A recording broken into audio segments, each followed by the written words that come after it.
KKMD 506화 미군사 전문지 워존 번역. 안 그래도 탐나던 KF-21에 꿀까지 발랐다? KF-21이 국산 ALCM 철룡 탑재로 몸값 떡상했다는 미 언론 기사 집중 분석. 보상의 수레바퀴는 천천히 돈다. 하지만 대부분의 사람들은 보상의 수레바퀴가 돌고 있는지도 모르고 기다림에 지쳐 제풀에 나가떨어진다. 열심히 노력하고 또 노력하는데도 가시적인 결과가 보이지 않을 때가 있습니다.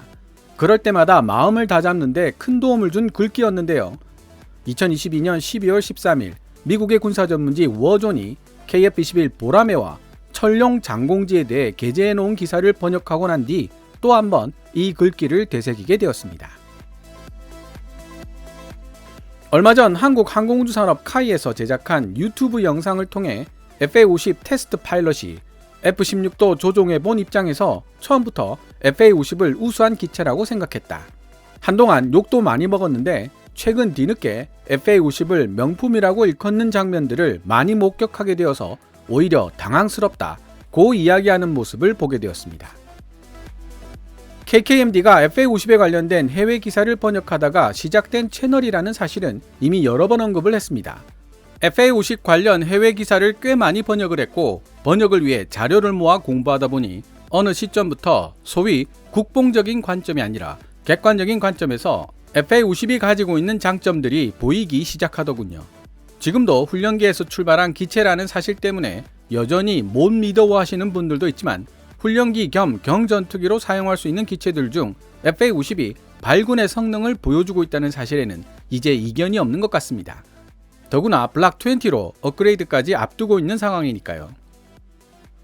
FA-50의 모체가 되는 T-50은 33년 전인 1989년에 개발이 제한되었습니다.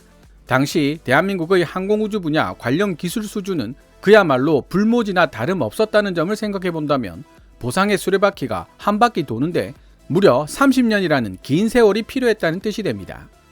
KF-21 보라매의 경우 2003년 한국국방연구원 카이다에 의해 사업 추진 타당성이 분석되기 시작했는데요.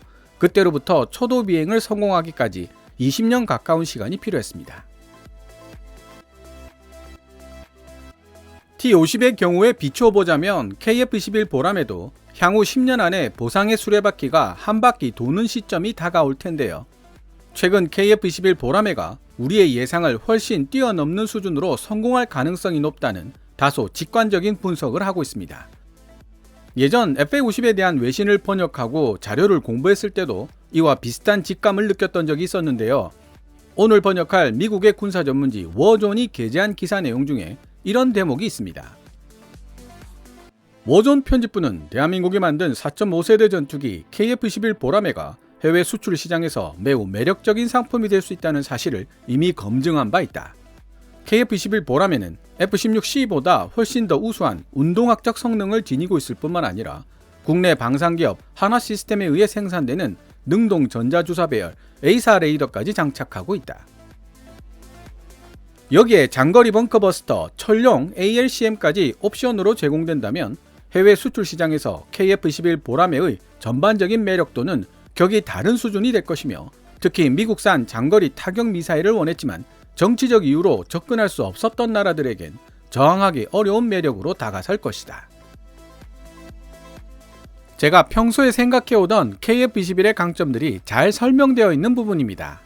워존 편집부가 F-16C보다 우수한 운동학적 성능과 A사 레이더의 장착을 지적한 것은 KF-21 보라매가 4.5세대 전투기들 중에서도 탑티어급 성능을 보유하고 있다는 말로 분석할 수 있다고 생각하고 있습니다. F-16B도 아니고 구형 F-16C보다 낫다는 게 무슨 대수냐고 반론을 제기할 분도 있을지 모릅니다.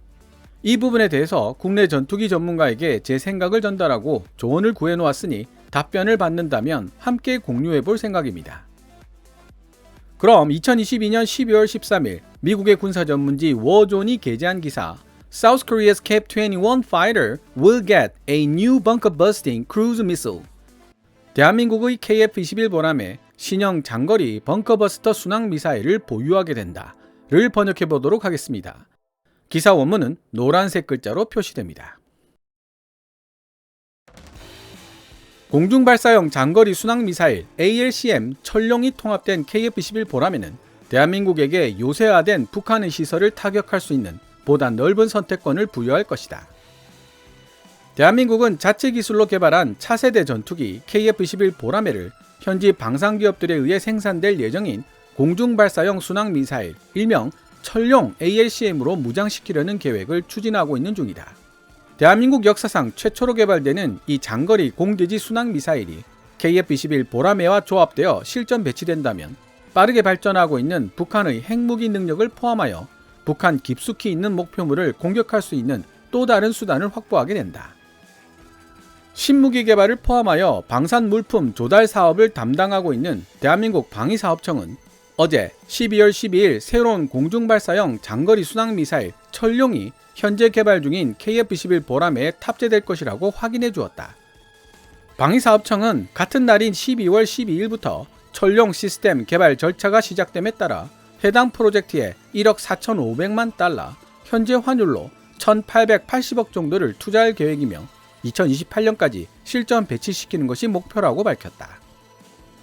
코리아타임즈는 재래식으로 무장한 ALCM은 사거리가 적어도 500km 이상 될 것이며 KF-21 보라매의 핵심 공격 자산이 될 것이라고 보도했다. 코리아타임즈는 지금까지 방위사업청이 사거리에 대해 명시적으로 언급하지는 않았지만 현재 대한민국 공군이 사용하고 있는 유럽산 타우러스 KPD-350K 순항미사일과 대등한 사거리를 지니고 있다는 사실은 확인했다고 언급했다. 단 6년이라는 시간 안에 KF-21 보라매에 새로운 장거리 정밀 유도 무기를 개발하여 탑재하겠다는 한국인들의 계획은 얼핏 무모한 것처럼 들릴 수도 있지만 문제의 ALCM은 2019년과 2021년 사이에 이미 테스트 과정의 일부를 완료한 경험을 가지고 있다. 대한민국은 F-4E 팬텀2 전투기에 탑재하여 시험 발사하는 방식으로 ALCM 개발 사업의 기본적 타당성을 입증하기는 했지만 지난 7월 처음으로 초도 비행에 성공한 KF-21이 ALCM으로 무장하게 될지 여부는 지금까지 공식적으로 확인되지 않았던 것이다. 보도에 따르면 천룡, 영어로는 스카이 드래곤으로 불리는 이 새로운 장거리 공대지 순항미사일은 국방과학연구소의 인도 아래 한국항공우주산업 카이, LIG 넥스원, 하나 에어로스페이스를 포함한 다양한 국내 방산업체들이 참여하여 개발되고 있다. 한국항공우주산업 카이는 또한 KF-21 보라매의 주요 계약자이기도 하며 다른 두 회사도 KF-21 전투기 프로그램에 기여하고 있다. 대한민국 정부는 2032년까지 120대의 블락 1 버전의 KF-21을 실전 배치한 뒤 보다 진보된 KF-21 블락 2를 개발하여 추가 배치할 계획이다. 초도 비행을 하는 동안 KF-21 보라매 시제기는 동체 아래 설치된 반매립형 무장창에 시계외 공중전 BBR용 장거리 공대공 미사일 미티어 목검 4발을 장착하고 있었다. 그러나 KF-21 보라매는 완벽한 다목적 전투기로 설계되었다는 점을 잊어서는 안 될 것이다. KF-21 보라매는 GBU-12 페이브웨이 2, GBU-31-38 합동정밀 직격탄 JDAM, GBU-54-56 레이저 JDAM, GBU-39B 소구경 폭탄, 그리고 CBU-105 바람 수정 확산탄을 포함한 다양한 공격 무기 옵션을 사용할 수 있도록 설계되었고 KPD-350K 타우러스 미사일과 마찬가지로 이들 공격 무기들은 현재 대한민국 공군에 의해 이미 운용되고 있는 중이다. 따라서 새롭게 개발되는 공중발사형 장거리 공대지 순항미사일 ALCM 천룡은 KF-21 보라매를 위해 확정된 최초의 국내 개발 무기인 것으로 보인다. 신형 ALCM은 독일 MBDA, 도이칠란트와 스웨덴 사브 다이나믹스가 주관한 합작 사업의 산물인 KPD-350K 타우러스의 뒤를 잇는 물건이 될 것이다. 공개된 정보에 따르면 대한민국은 2016년 KPD-350K 170발을 처음 구매한 데 이어 2016년 말 북한 핵실험을 계기로 90발을 추가로 주문했다. 대한민국의 필요에 맞게 특화된 KPD-350K는 독일과 스페인이 발주한 KPD-350 기본형을 개량한 것이다. 길이가 5.1m인 KPD-350K의 무게는 1.4톤에 달한다. KPD-350K의 유도 시스템은 위성항법장치 GPS와 관성항법 시스템을 결합하여 구성되어 있으며 노즈 부분에 설치된 열 영상 감지 센서는 영상에 기반한 지형 대조 항법에 사용된다. 결정적으로 KPD-350K는 대한민국 공군이 요구하는 역할을 수행하기 위해 약 6m 두께의 강화 콘크리트도 관통할 수 있는 Multi-Effect Penetrator Highly Sophisticated and Target Optimized 메피스토 이중탄두를 사용하는데, 이는 KPD-350K가 북한의 지휘 통제 및 지도부 기반 시설처럼 중무장 요새화한 벙커들을 손쉽게 파괴할 수 있다는 사실을 의미한다. 대한민국 공군에서 KPD-350K는 F-15E 스트라이크 이글을 보다 현대적으로 개량한 F-15K 슬램 이글에 의해 독점적으로 운용되고 있다. 대한민국 국내 기술로 개발되는 철령 ALCM이 KPD-350K 타우루스와 정확하게 어떤 관계를 맺고 있는지는 명확하지 않다. 비록 철령 ALCM의 사정거리가 타우루스와 비슷한 500km에 달해 발사 플랫폼인 KF-21이 대한민국 영공을 벗어날 필요 없이 북한의 거의 모든 목표물을 타격할 수 있다는 사실이 결코 우연의 일치는 아닌 것 같지만 말이다. 동시에 대한민국이 KPD-350K 구매 거래를 성사시켰을 당시 유럽으로부터 관통 탄두와 관련된 기술을 포함해 몇 가지 핵심 기술들을 이전받기로 합의했으며, 이렇게 이전된 기술들은 의심할 여지 없이 철령 ALCM 개발에 큰 도움을 주게 될 것이다. 한때는 대한민국이 KF-21 보라매 같은 중형 전투기뿐만 아니라 FA-50 파이팅 이글처럼 가볍고 민첩한 경전투기에도 탑재시킬 수 있을 만큼 더 작고 가벼운 버전의 KPD-350K2를 조달하는 방안도 고려하고 있는 중이라고 보도되었다. 그러나 사거리 400km 정도가 될 것으로 알려졌던 이 350K2 프로젝트에 대한 작업은 포기된 것으로 보여지고, 신형 철용 ALCM과는 전혀 다른 디자인으로 판단된다.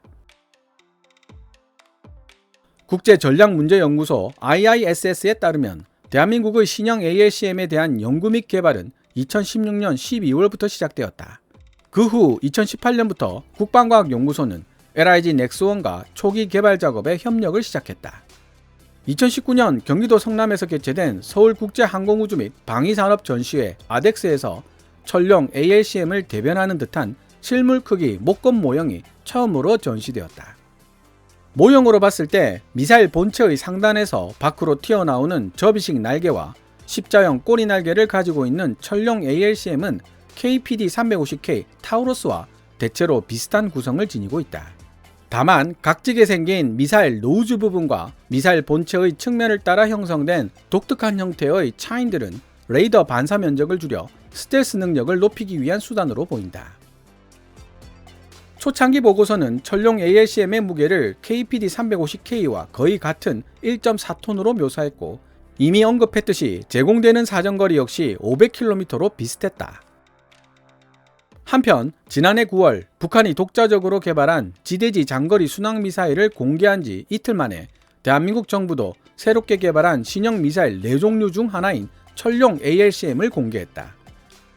예상했던 대로 이 한국형 ALCM 철용은 표면적으로 KPD-350K와 많이 닮아 있었지만 KF-21 보라매 탑재를 위한 최적화 작업의 일환으로 여러가지 변화를 겪을 수 있으며, 혹시 변화가 생긴다면 어느 정도가 될지 현재로서는 알 수 없는 일이다. 2021년 9월 철용 ALCM을 공개할 때 테스트 영상도 함께 제공되었는데, 이 영상은 F4E에서 실제 발사되는 철용 ALCM의 모습뿐만 아니라 목표물 부근에 명중하는 모습도 선명하게 보여주고 있다. KKMD에서도 2021년 9월 게임 체인저 KF-21 장거리 공대지 미사일 철용의 국산화를 반대하는 그들 이라는 제목으로 철용 ALCM에 대한 영상을 제작한 적이 있었는데요. 당시 누리꾼들 중에는 자체 추진을 하지 못하고 활공 비행만 했다는 점을 지적하는 사람들이 많았습니다. 하지만 관련 업계 소식통을 통해 음속을 넘나들며 고속으로 이동하는 전투기에서 하드포인트에 장착된 새로운 무장을 안전하게 분리시키는 것 하나만 해도 꽤 난이도가 높은 작업이라는 이야기를 들었습니다. 비록 활공 비행이기는 했지만 꽤 먼 거리를 날아가 목표물 근처를 타격할 수 있었다는 점도 주목할 만한 성과라는 이야기도 들었고요. 워존의 기사 역시 철용 ALCM이 무장 분리와 목표물 타격이라는 두 가지 미션을 무사히 수행했다는 점을 언급하고 있습니다. 초기 형태의 KF-21 보람에는 외부에 설치된 하드포인트나 반매립형 무장창에 무장을 탑재하게 되지만 향후 블락3 버전의 KF-21에는 내부 무장창이 등장할 계획이다. 따라서 철룡 ALCM은 KF-21 보라매의 내부 무장창 크기에 맞춤형으로 제작되거나 향후 수정될 가능성이 있다. 그러나 무려 500km에 달하는 철룡 ALCM의 긴 사거리는 KF-21이 굳이 북한 영공안으로 침투해 들어갈 필요가 없다는 사실을 의미하기 때문에 외부에 장착하는 것만으로 충분하다고 추론할 수 있으며, 심지어 보다 뛰어난 스텔스 능력이 예상되는 블락3 버전의 KF-21에서도 외부 장착이 고려될 가능성이 있다. 워존 원문에서는 오게티로 내부 무장창을 장착하는 시기를 블락2로 잘못 설명하고 있어 수정하여 번역했습니다. 제가 아는 어느 카이 소식통은 KF-21 블락3의 예상 스텔스 성능을 조심스럽기는 하지만 최소한 러시아 수호이 57급이라고 이야기했던 적이 있습니다. 최소한이라는 단어에 방점을 두고 있었는데요. 기대치보다 모자란 결과에 관대하지 못한 대한민국 정서상 함부로 이야기하기 어렵다고 하더라고요. 어쨌든 뛰어난 스텔스 능력을 지닌 KF-21 블락3가 내부 무장창에 탑재할 수 있는 크기의 철룡 ALCM을 보유할 수 있게 된다면 적 제공권 안으로 깊숙이 침투해 들어가서 사거리 500km의 장거리 공대지 미사일을 퍼부을 수 있다는 이야기가 됩니다. 철룡 ALCM의 사거리를 1000km 이상으로 확장시킬 수 있는 이 시나리오는 당연히 북한을 대상으로 한 것은 아닐 것입니다. 그리고 아직 조금 더 뒤에 나오는 이야기이기는 하지만 워존은 언젠가 대한민국이 핵탄두 개발에 전념할 것이며 그 결과 핵탄두를 장착한 철룡 ALCM을 내부 무장창에 탑재한 스텔스 전투기 KF-21 블락3의 등장 가능성까지 언급하고 있습니다. 철룡 ALCM의 궁극적인 모습이 무엇이 되었든 간에 국내에서 개발되고 생산된 공중발사형 장거리 수당 미사일을 보유할 수 있게 된다는 것은 대한민국에게 있어 매우 중대한 사건이라고 할 수 있다. 유럽산 KPD-350K는 본래 미국이 원인이 되어 대한민국에 조달된 것이다. 장거리 벙커버스터 무기를 필요로 했던 대한민국은 미국에게 도움을 요청했으나 미국은 동종 무기의 공급을 꺼렸기 때문이었다. 동시에 독일과 스웨덴 모두 무기 수출에 대한 규제가 눈에 띄게 엄격한 국가들이라는 것이 문제였다. 현재 대한민국 공군은 KPD-350K의 성능에 만족하고 있는 것처럼 보이지만 전시나 한반도의 긴장이 극도로 고조되는 특별한 상황에서는 관련된 기술 지원과 예비 부품을 구하기 어려울 뿐만 아니라 KPD-350K를 지속적으로 공급받기가 어려울 수도 있다는 뜻이 되기 때문이다. KPD-350K, 타우루스 같은 무기를 국내 기술로 개발 및 생산할 수 있게 된다는 것은 한국의 해외 무기 수입 의존도를 현저하게 낮추는 동시에 KF-21 보라매를 해외로 판매할 때 철룡 ALCM도 함께 제공하여 수출 경쟁력을 높일 수 있도록 돕고 그 결과 강력한 방위 산업을 지속적으로 구축해 나갈 수 있는 효과까지 불러오게 된다. 워존 편집부는 대한민국이 만든 4.5세대 KF-21 보라매가 해외 수출 시장에서 매우 매력적인 상품이 될 수 있다는 사실을 이미 검증한 바 있다. KF-21 보라매는 F-16C보다 훨씬 더 우수한 운동학적 성능을 지니고 있을 뿐만 아니라 국내 방산기업 하나시스템에 의해 생산되는 능동 전자주사 배열 A사 레이더까지 장착하고 있다. 여기에 장거리 벙커버스터 철룡 ALCM까지 옵션으로 제공된다면 해외 수출 시장에서 KF-21 보라매의 전반적인 매력도는 격이 다른 수준이 될 것이며 특히 미국산 장거리 타격 미사일을 원했지만 정치적 이유로 접근할 수 없었던 나라들에겐 저항하기 어려운 매력으로 다가설 것이다. 물론 이 모든 것들보다 더 중요한 논점은 신형 철룡 ALCM이 대한민국의 군사적 태세에 어떤 영향을 미칠 것인지에 대한 것이다. 철룡 ALCM은 북한의 핵공격 시나리오에 대응하는 동시에 핵공격 가능성을 최대한 억제시키기 위해 고안된 소위 3축 체계에도 딱 들어맞는다. 3축 체계의 첫 번째 요소는 킬체인 플랜으로서 필요할 경우 북한의 핵과 미사일 시설에 대한 선제 공격을 수행하여 대한민국을 방어하는 것을 목적으로 한다. 두 번째 요소로는 대한민국을 향해 날아오는 북한의 탄도미사일을 파괴하는 것을 목적으로 만들어진 한국형 미사일 방어체계 KAMD를 들 수 있다. 그리고 마지막 세 번째 요소로서 만에 하나 북한이 최초의 공격을 감행하는 경우 재래식 무기를 사용하여 북한에 보복할 수 있는 방법을 개발하기 위한 노력인 대량 응징 보복 KMPR 체계가 있는데, 이는 또한 압도적 응징이라는 이름으로도 알려져 있다. 지하에 있는 북한 지도부 핵심 시설과 지휘 통제 연결점을 타격할 수 있는 벙커 버스터 능력을 갖춘 정밀 순항 미사일 철룡의 존재는 대량 응징 보복 체계에 크게 기여할 것이 분명하다. 또한 철룡 ALCM의 설계를 변형하여 지대지 혹은 함대지 장거리 정밀 타격 미사일로 응용하는 옵션도 생각할 수 있다. 대량 응징 보복 KMPR 체계 개념은 또한 다른 형태의 차세대 장거리 타격 무기들에도 의존하게 될 것이다. 대한민국이 최근에 진수시킨 디젤 전기 추진 공격 잠수함 도산 안창호급 일명 KSS-3도 여기에 포함되는데, 이 최신형 공격 잠수함은 재래식 탄도로 무장한 잠수함 발사 탄도미사일 SLBM을 사용하고 있으며 생존 확률이 매우 높은 타격 능력을 지니도록 설계되었다. 비록 대량 응징 보복 체계가 현재는 재래식 무기에 기반을 두고 있지만 대한민국 역시 언젠가는 핵탄두 개발에 전념할 것이라는 추측이 오랫동안 있어왔다.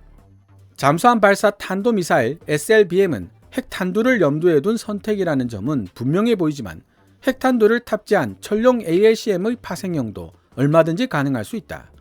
단지 핵과 관련된 역할을 맡길 수 있는 미사일 옵션을 가지는 그 자체가 핵심 요소가 되는 것이다. 비록 최근 몇 달 동안 남북한이 서로의 신무기들을 경쟁적으로 시험 발사하는 모습을 보여주며 한반도의 긴장을 극적으로 고조시키고 있는 상황 속에서 개발이 결정된 대한민국의 철룡 ALCM이지만 앞으로 북한에 어떤 영향을 미치고 무슨 반응을 이끌어내게 될지는 불확실하다. 지난달 휴전 이후 처음으로 북한이 대한민국과의 실질적인 해상 경계선을 넘어 탄도미사일을 발사한 사건도 현재 한반도 위기 상황 고조에 한 몫을 하고 있다. 자체적으로 개발한 첨단 4.5세대 전투기 KF-21 보라매에 신형 철룡 ALCM을 탑재하려는 대한민국의 계획은 한국인들이 뛰어난 장거리 정밀 타격 능력에 대해 상당한 투자를 하고 있다는 사실을 다시 한번 강조하고 있으며, 북한 정권이 핵 공격 옵션을 포기하지 않는 한 대한민국의 장거리 정밀 타격 능력에 대한 투자 역시 결코 멈추지 않을 것이라는 사실을 여실히 보여주고 있다. 지금까지 미국의 군사 전문지 워존이 12월 13일 게재한 기사를 번역해 보았습니다. 워존은 KF-21 보라매에 대해 첫째, F-16C보다 우수한 운동학적 성능을 지니고 있다. 둘째, 능동 전자 주사 배열 A사 레이더까지 장착하고 있다고 표현하며 대한민국이 만든 4.5세대 전투기 KF-21 보라매가 해외 수출 시장에서 매우 매력적인 상품이 될 수 있다는 사실은 이미 검증이 끝났다고 설명하고 있습니다. 이미 말씀드렸다시피 매우 간단한 이야기처럼 들리지만 실제로는 많은 내용들을 함축하고 있는 표현이라고 생각되어 국내 전투기 전문가에게 제 생각을 전달하고 조언을 구해보았습니다. 혹시 인터뷰가 성사된다면 차후 다른 영상으로 소개해드리도록 하겠습니다. 오늘 워존 기사에서 다시 한번 느낄 수 있었던 것은 KF-21이라는 플랫폼을 보유하게 됨으로써 누릴 수 있는 부수적인 효과들이 엄청나다는 사실이었습니다. KF-21이 없었다면 애초에 성립되기 어려운 물건이 철룡 장공지 미사일이니까요. 그뿐입니까? KF-21을 플랫폼으로 사용할 초음속, 극초음속 미사일, 그리고 6세대 전투기 중요한 역할을 담당하게 될 유무인 복합체계 멈티도 다음 차례를 기다리고 있습니다. KKMD는 앞으로도 계속 KF-21에 대한 모든 것을 시청자 여러분들과 공유할 것입니다. 오늘 KKMD에서 준비한 내용은 여기까지입니다. 방송되었던 내용들은 KKMD 공식 블로그에서도 만나보실 수 있으니 구글 검색창에서 KKMD를 검색해 보시기 바랍니다. KKMD는 여러분들께서 챙겨봐 주시는 광고 수익으로 운영되고 있으며 후원 멤버로 가입해 주시면 영상 제작 지원과 더불어 업로드된 영상을 더 일찍 만나보실 수 있습니다. 지금까지 시청해 주셔서 감사합니다. Kevin's Military Channel KKMD